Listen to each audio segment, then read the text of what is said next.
These are the New Balance Minimus 10 version 2. They came out last summer, 2013, and starting to get cheaper now. I managed to get myself a pair.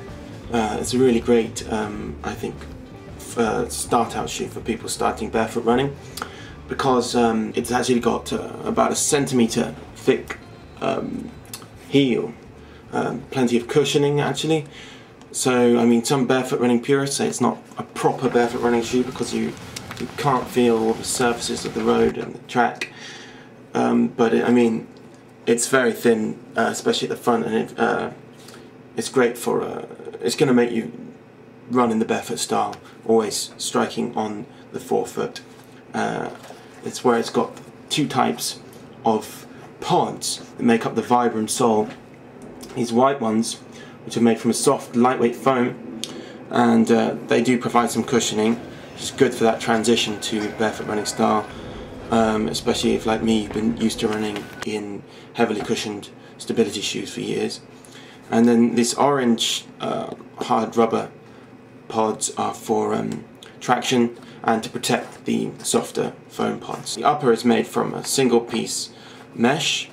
It has these kinds of overlays made from plastic built into the mesh, very different compared to the original Minimus shoes, which had these big bulky rubber straps over the top. Another updated feature is the heel on the first one. It caused blistering on the Achilles tendon.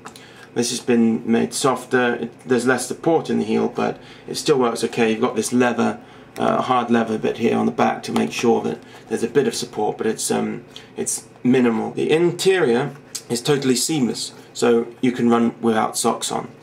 A really cool feature, I think, if I unlace it, you can see the tongue is actually a part of the one-piece mesh upper, and it's attached on one side and not the other, so it kind of folds around your foot like some kind of tortilla, as if your foot was a burrito. It's very, very light. It's over 2 ounces lighter than the original Minimus shoe, and it's, you know, it looks totally different to the Minimus shoe.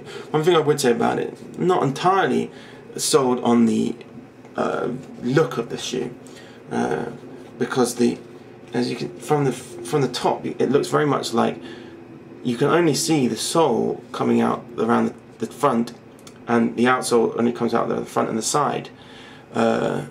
This kind of makes it look like it's all misbalanced and it's sort of like spilling out towards the edges. This is just to create extra traction for when you're doing corners and things, and it doesn't actually feel misbalanced when you're wearing the shoe. It just looks a bit ugly. This unusual toe box shape could potentially create problems for people with especially long little toes or with more pointy feet, because it's really aiming to get, you know, all your toes aligned along this line, and whether or not that works really depends on the shape of your foot.